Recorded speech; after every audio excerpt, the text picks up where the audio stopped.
In this video, we're going to discuss sequence convergence.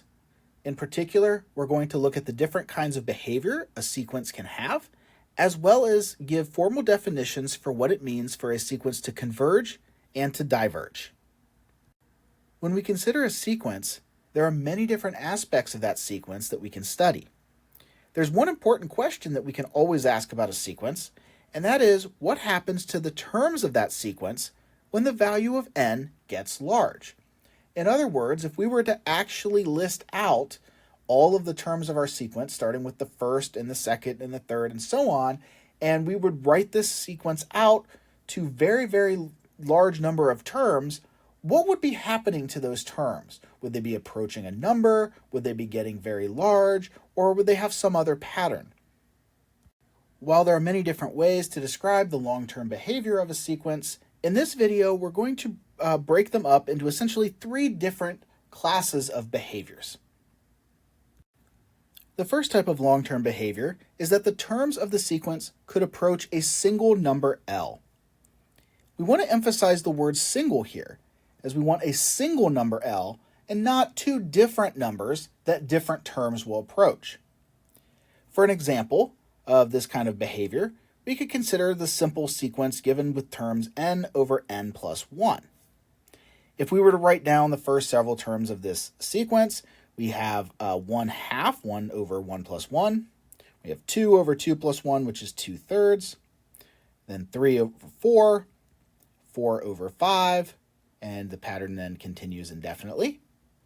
If we jump further out in our sequence, maybe go to the 100th term, so when n is 100, we're going to get the term 100 over 101. And if we jump out even further, maybe to say the 5,000th term, we're going to get the number 5,000 over 5,001. And by looking at these values, it should be pretty apparent that the further we go out in this sequence, the closer and closer to the number 1 we will get. And so here we see that these terms of our sequence will approach 1 as the value of n gets larger and larger. So now we look at this behavior a bit more generally. If we have a sequence with term a sub n, and the terms of that sequence approach a number L as n becomes large, like in this example above, then we say that the sequence a sub n converges to the number L, and that L is the limit of that sequence. We use standard limit notation, like with functions, to describe what's happening here. So we say the limit as n approaches infinity of the general term of our sequence a sub n is equal to the number L. Returning to our sequence n over n plus 1, our observation that our terms are going to approach 1 as n gets larger shows us that our sequence will converge to the number 1, and in particular, that the limit as n approaches infinity of n over n plus 1 is equal to 1. Another potential long-term behavior for a sequence is that the terms of the sequence could get arbitrarily large in either the positive or the negative direction.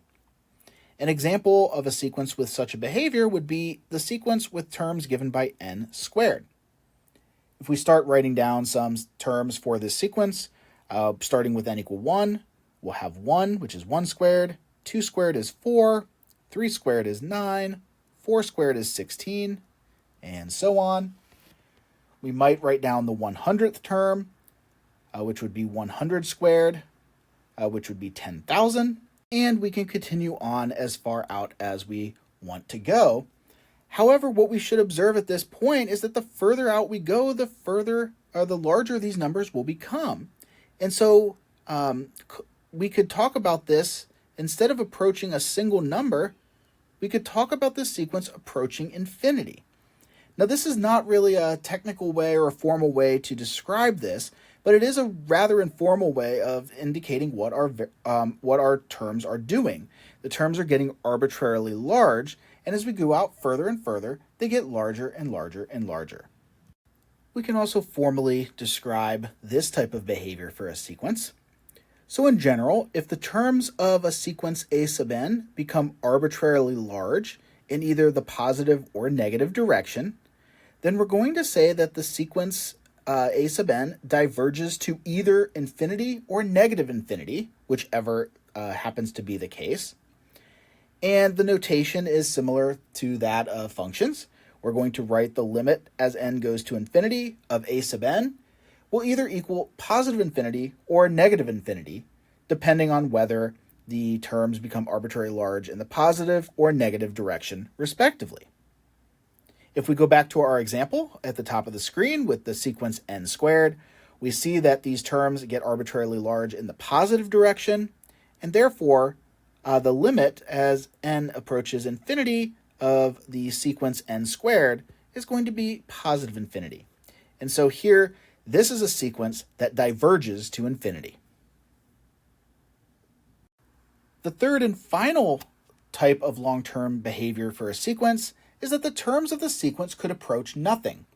That is, they don't approach a single number, as in the case where the sequence converges to that number, and the terms don't approach positive or negative infinity either. So we have some other type of behavior going on here. For a simple example of this behavior, we could consider the sequence whose terms are given by the formula -1 to the nth power.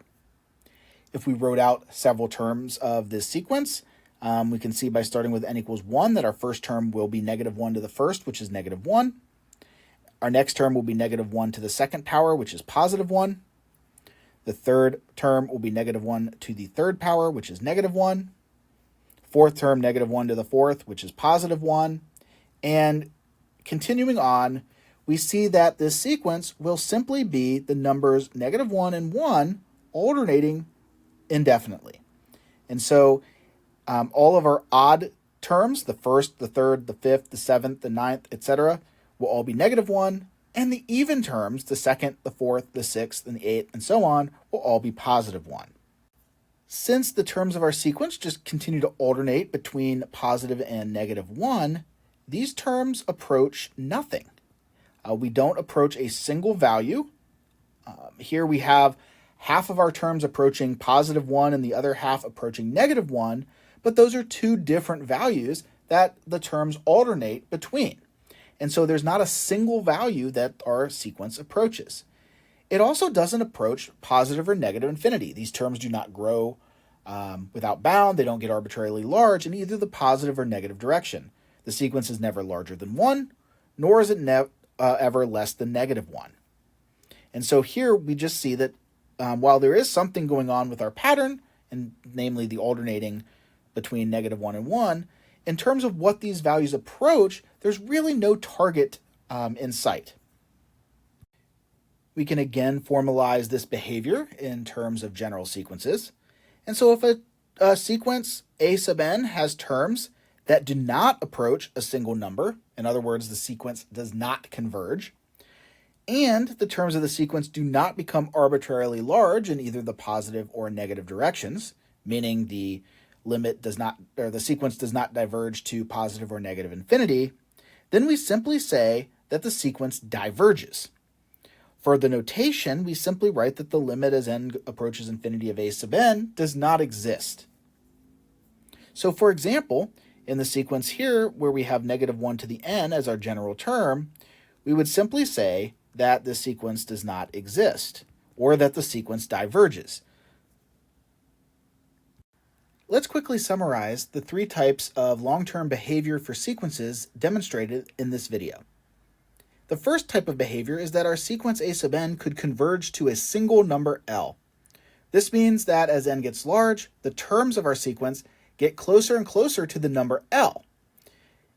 We write that the limit as n goes to infinity of a sub n is equal to L in this case. The second type of behavior is that the terms of our sequence could diverge to either positive or negative infinity. This means that the terms of our sequence will get arbitrarily large in either the positive or negative direction as n gets large.